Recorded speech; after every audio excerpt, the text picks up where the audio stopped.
I'm not going to be held back by being afraid. I think and Brene Brown talks about this a lot, that we have to have vulnerability and sort of genuine vulnerability to be courageous. And in no way am I saying that I've done anything courageous in a societal way. I definitely haven't, but I think for myself, I've tried to live my life vulnerable and courageous.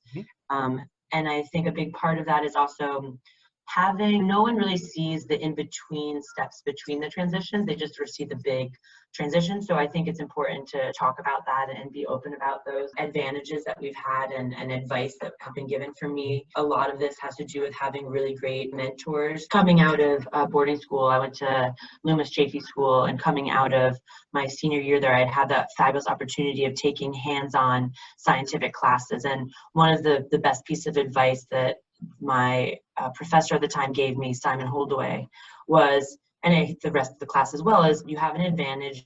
You've learned these molecular biology and microbiology lab-based skills that are, taught in college and used in labs, which is already an insane privilege and should be given more. I really believe in this sort of experiential learning, and not the boring lab classes that we have in college, which oh my God, this still give me a nightmare.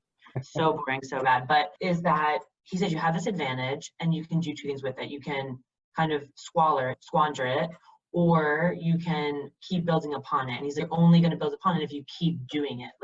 You use that skill and keep building upon it. And so I went into undergrad, and I wasn't even a science major. It was it was fall semester, I think. And I just walked up, did research on a couple labs that I was most interested in, walked up and just did like I did when I got my first job when I was 13 years old. I walked up to them and I was like, I have no experience in this except for X, Y, and Z, but I promise I won't let you down, and I'll do whatever it takes.